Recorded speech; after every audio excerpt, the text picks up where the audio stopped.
Hey guys, Johnny from OneStepForward.com, and finally today my house is finished.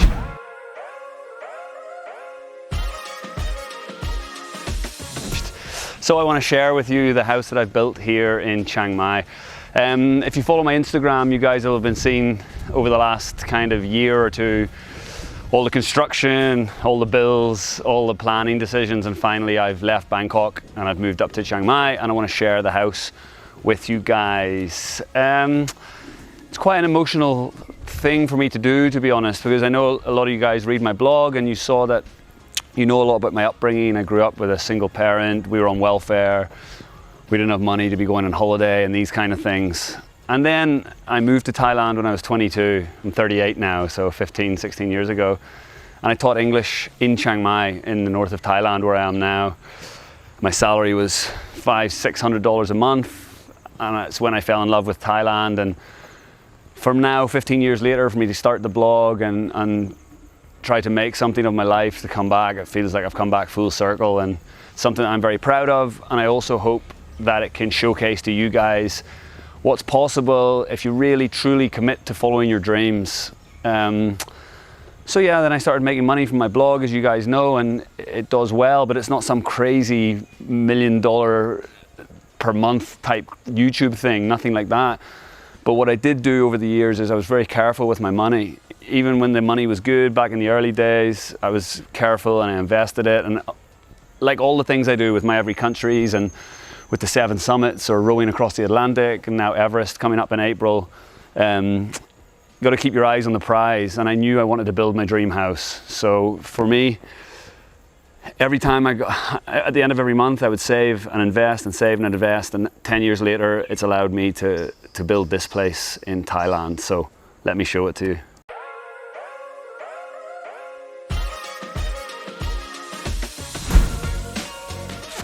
Right, so here we are.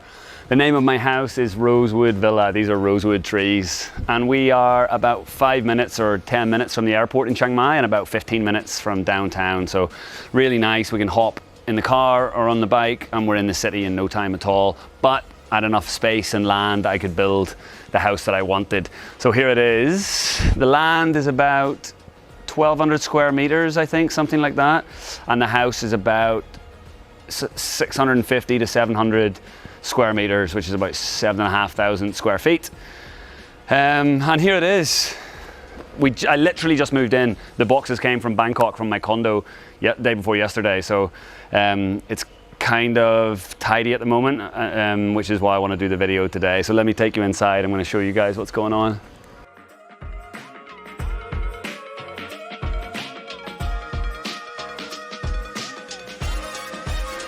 And then this is the main entrance into the house.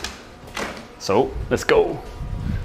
I've actually got a special guest with me at the moment. My mum is over in Thailand staying with me, escaping the Irish winters. So she's trying to avoid the camera, but if you see her, say hi. So anyway, this is our room for my mum. I'll show you guys that later, but I want to show you the main living area, kitchen, dining and all that. So the whole thing was built like a central swimming pool, and then like a kind of view built around it. Yeah, and it's kind of amazing to think that I've got my own pool and everything, and even though I don't use it half as much as I should, but it's been really cool to be able to jump in there when it gets roasting hot in Thailand, so I'm looking forward to doing that. And then you can see we're going to go into the master room after, but my wife Jazz, she really had a dream of the curtains automatically opening and then seeing the swimming pool, so that's why we had actually the whole structure of the house is based on that, really. But come on, we go into the living room and dining room area. So this is the whole open plan area of the house. It's where we spend most of the time, really, when we're not working or anything. So I just really, you know, like when you grow up and you see these like fancy houses in Ibiza or Miami or something, I just really always wanted something like white and airy and lots of light, and I just want to be able to relax, but also a big space where people can come and socialize too. So this is the whole like main body of the house, double height ceilings and open plan living area, dining area and kitchen area. Everything, because I'm in Thailand, so the prices of stuff in terms of construction and also like custom made furniture. Everything's just so much better than it is back home. So everything like the supersized kitchen table. Yeah, so I always wanted a coffee maker and everything, so my missus actually designed this whole area, and then we have our coffees every morning, which is cool. The kitchen, like I said, and then my snazzy over-the-top fridge where you can see the magic. Yeah, it's cool. It's one of those LG fridges. It's the kind of thing that, like, after spending so much money on my house, like, I just thought, okay, I want to get the fridge that I'm going to get, so here it is. And I'd probably never do it, but it was worth it. So then, yeah, we have a pantry and a utility room so we can keep all the clutter out of the rest of the house, which has been really nice, especially living in a small apartment in Bangkok. We had stuff everywhere, so like now to be able to have stuff all hidden away in storage, it's great. Boring stuff. This is like the shared bathroom for everyone who's socializing, and then we walk into the master suite, which is pretty cool. So this is the master suite. Jan and I got a Super King or a Super King wide bed made, so it's so nice. And yeah, this is what my missus was dreaming about, so that every morning we have the electric blinds. So then every morning she opens up the electric blinds and the swimming pool is there, so yeah, it's nice. Although that means that she wakes me up early in the morning too, so not so nice.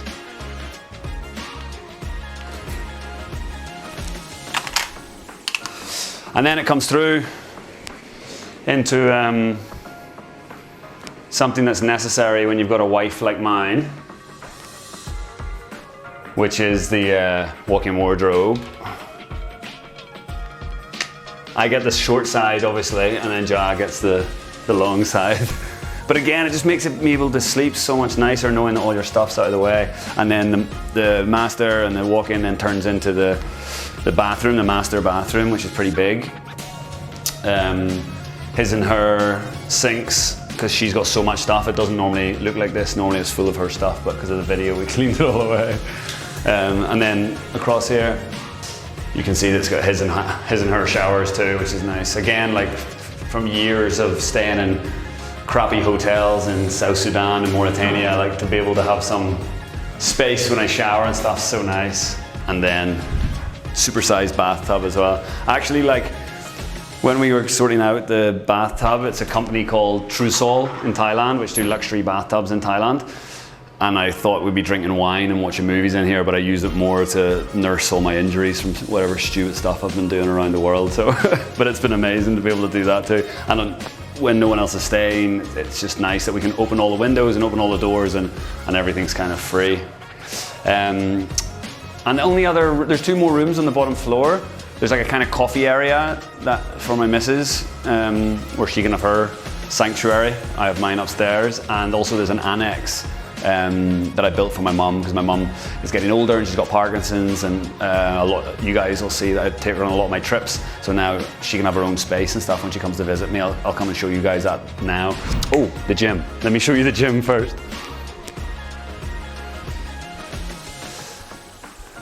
Yeah, so we have a kind of little private gym. I'm climbing Mount Everest in April, please God, and I'm in training now, and I'm always doing something stupid, so well, I don't need a gym, but it's nice to have the gym, so basically I've got no excuses when I should be exercising. So anyway, I've been using it a lot to try to get in shape for this mountain, and a lot of my friends come around and use it, which is cool too, and obviously my missus and my mom and all use it, so it's nice. Save some money on gym memberships too. And then we have cool outdoor dining area. So in the north of Thailand, where I am in Chiang Mai, the weather is much nicer than the rest of Thailand really. It's like still warm today, it's like 28, whatever. And then in the winter, it's October now, and for the next 4 or 5 months, it's going to be really lovely. So we can sit outside and dine and drink wine.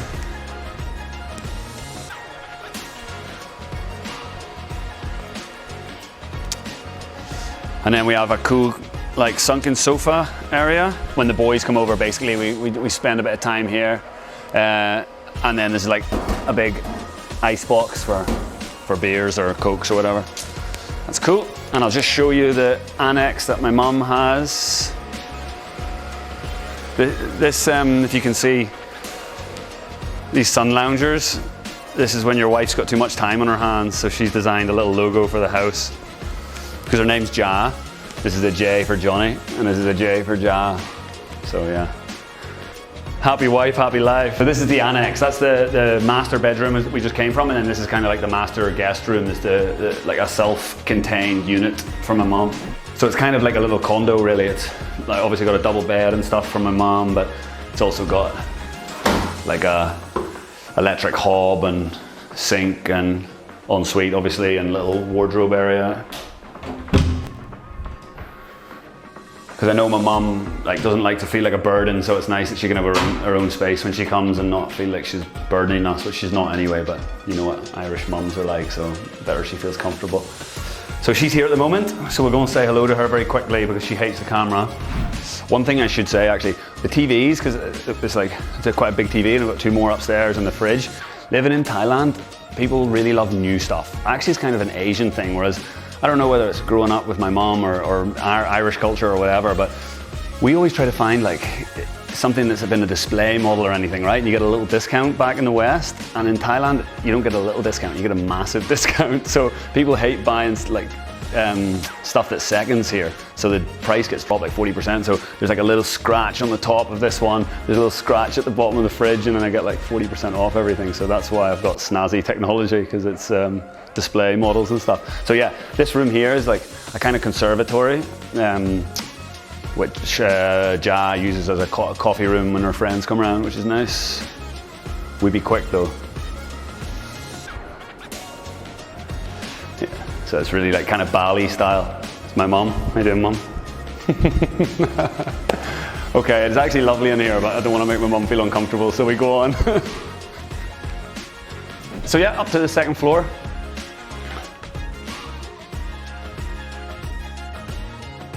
This is the first painting Ja and me bought together 10 years ago. It was the first weekend we ever went away together. It's a place called Amphoe, like a floating market near Bangkok. So we bought that day, and it's still with us 10 years later, so it's nice. So this side of the house is where the guest bedrooms and hopefully future kids are going to be. It's 4 bedrooms, the master downstairs, the master suite where my mum is, and then 2 guest bedrooms. Originally it was 5, but I completely ran out of money. So this area was supposed to be a 5th bedroom. And I was supposed to have a sauna in the gym too, but I ran out of money. So I spoke to my architect and I said, I don't have enough money for the budget. What can I do? And he's like, get rid of the glass room, the coffee room, like which my missus wasn't gonna accept. Get rid of the gym, can't do that, I need it to train. So he said, we can get rid of one of the bedrooms and the sauna, so that's what we did. And then we had this space above the stairs, and I made it into kind of like a library area, which is cool, but another bedroom would have been nicer. Because the thing about Thailand is, especially if you work online as a blogger or you make money online, you can't get finance, so no mortgage. It means you've got to stump everything up. So if you run out of money, you run out of money. There's no way around it, so I had to cut back on some stuff, let's say. So these are the guest areas, or hopefully future kid areas. You can come on and see they're quite big bedrooms with ensuite and future-proof for kids with working desks and everything, so it's nice. Right now all I got is like drunken friends staying here, but hopefully it'll be kids in the future. And then the ensuite, but kind of boring. Also, that's what is the future female children's room, and this will be the boys, I guess. Which again, same thing. You can see they got like a work desk, wardrobe, and shower, and big double bed and everything. And then this is another reason why I ran out of money. When I originally designed it, we didn't have a balcony, and then my architect showed a picture with a big wraparound balcony, and then I couldn't not have it after he showed me it. So you can see it more from the front of the house. When you look at the house, the big balcony and the wooden features, it's nice. And it's just nice to have a bit of extra space, to be honest.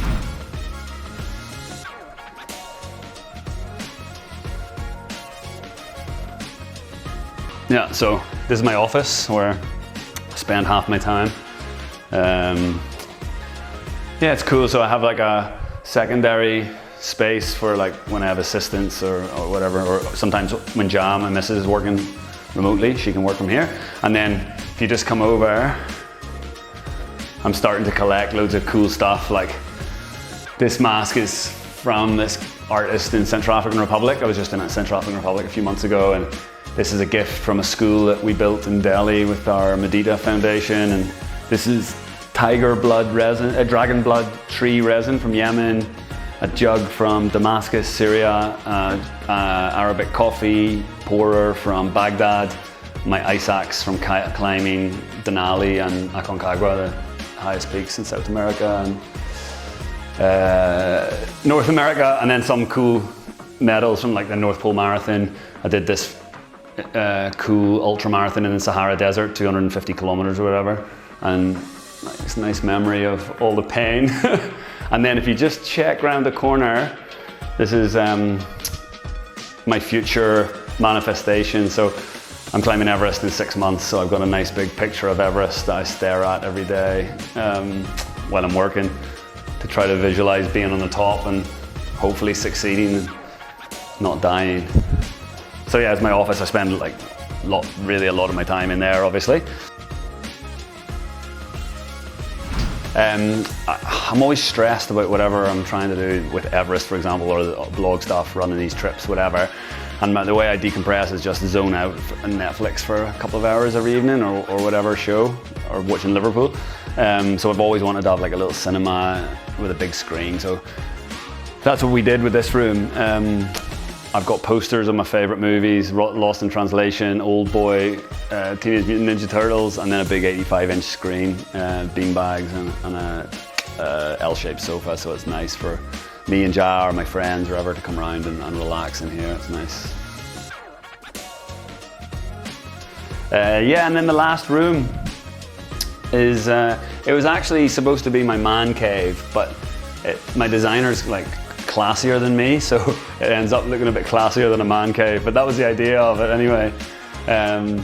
Basically, like when we have kids in the future, and also just when other people are here, like my mom or my missus, and if the guys are around and we're drinking and making noise, we can come up here and play PlayStation or drink whiskey and not bother everybody. So yeah, this is where we relax with the guys if we're not outside. Yeah, it's cool. And obviously I'm a big Liverpool fan. And if any sports fans, maybe you'll know which years, but these are the 3 biggest trophies that Liverpool have won since I've been like a huge fan. 2005 Champions League final, 18-19 Champions League, and 19-20 English Premier League, first title in 30 years. Yeah, and then big TV and PlayStation and stuff, and all the booze.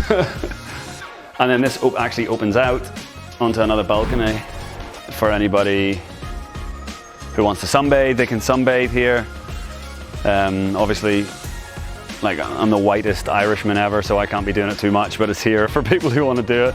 And then same for this, we have a little cabana area when the weather's nice and not too hot, you can come out and read out here in the sun, which is cool. And that's kind of it. We can just use these stairs, and that opens back down. The gym's on this side and the big bedroom's on that side, and that's my whole house. And then the last thing, I know you guys are gonna ask, well, I've been getting Instagram messages and emails since I started building it, how much did it cost?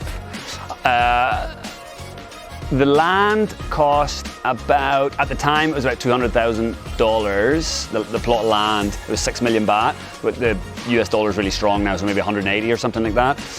And then the build itself then cost about